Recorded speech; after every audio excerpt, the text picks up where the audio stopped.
दोस्तों, एक लड़के की शादी होती है और बड़े ही खुशी के साथ में ये बेचारा शादी करता है।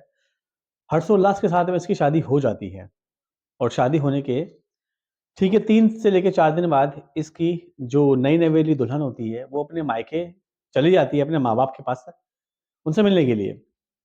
और ये लड़का भी जाता है अपनी बीवी को लेने के लिए, लेकिन ये लड़का जाता तो है अपने घर से अपनी बीवी को लेने के लिए, ये अपनी बीवी के घर नहीं पहुँच पाता, जिसकी भनक इसके पिताजी को लगती है।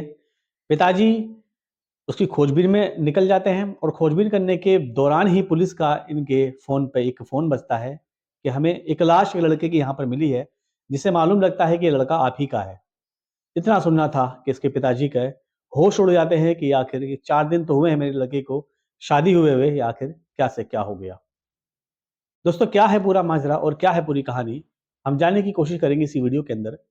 आपसे गुजारिश है कि इस वीडियो के अंदर बने रहें। दोस्तों, मेरा नाम है अब्दुल जब्बार और आप लोग देख रहे हैं न्यूज़ शेल्टर। दोस्तों, ये आज की कहानी है और दुख भरी कहानी है गुजरात के गांधीनगर की, जहाँ पर एक लड़के की शादी होती है और शादी के ठीक 3 से लेकर 4 दिन बाद इसकी जो दुल्हन होती है, वो अपने मायके चली जाती है अपने माँ-बाप से मिलने के लिए, उनके पास में कुछ दिन रहने के लिए। और उसके कुछ दिन के बाद ये लड़का फ़ोन पे अपनी बीवी से बात करता है कि मैं तुम्हें लेने के लिए आ रहा हूँ, तुम तैयार हो जाओ। ये लड़का अपने घर से अपनी गाड़ी लेकर निकल जाता है अपनी बीवी को लेने के लिए। काफ़ी देर हो जाती है जब ये लड़का अपनी बीवी के घर तक नहीं पहुँच पाता, तो जो लड़की के पिताजी होते हैं, वो उसके पिताजी को फ़ोन करते हैं कि क्या बात है, दामाद जी ने सुबह कहा था कि हम आ रहे हैं, लेकिन अब शाम होने वाली है, लेकिन वो अभी तक यहाँ पर नहीं पहुँचे हैं। ये बात सुनना था कि इसके पिताजी के होश उड़ जाते हैं कि ये मैं क्या सुनने को मुझे मिल रहा है।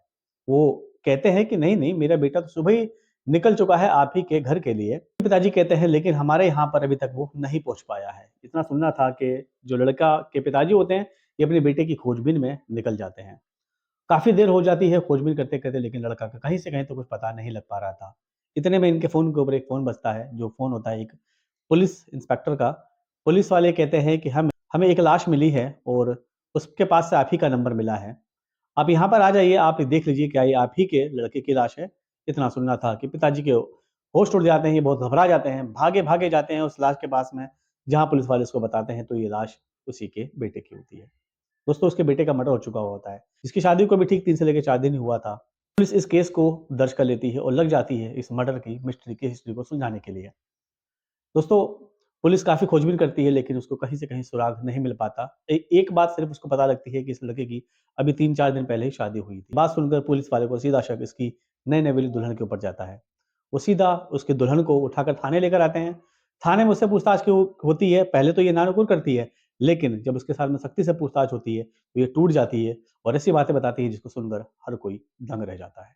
दोस्तों, ये बताती है, चचेरे भाई से प्यार करती थी और लेकिन मेरे घरवालों ने मेरी शादी ज़बरदस्ती इनके यहाँ पर कर दी थी और मैं शादी से खुश नहीं थी। और अब मैंने अपने प्रेमी के साथ में मिलकर ये तय करा कि अपने पति को ही इस रास्ते से हटा दिया जाए। इसके लिए जब ये मेरे घर पर आ रहे होते हैं मुझे लेने के लिए, मैं इनकी लोकेशन लेकर अपने जो प्रेमी है उसको दे देती हूँ। मेरा प्रेमी आता है और प्रेमी आने के बाद अपने कुछ दोस्तों के साथ में मिलकर इसकी हत्या कर देता है।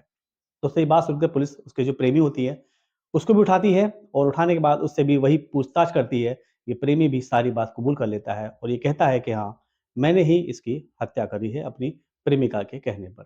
दोस्तों, इस घटना के जुर्म में इन दोनों को जेल हो जाती है, लेकिन एक परिवार से एक बेटा तो छिन ही गया। इस घटना को सुनाने का मकसद किसी का दिल दुखाना नहीं, बल्कि आस-पास से घटित घटनाओं से कुछ सीख लेने की है। इस कहानी में इतना ही। कहानी को लेकर आपकी क्या राय है कमेंट सेक्शन में ज़रूर बताइएगा। मिलते हैं अगली नई वीडियो में अगली ऐसी किसी कहानी के साथ। तब तक के लिए इस चैनल को ज़रूर सब्सक्राइब करते हुए चलें।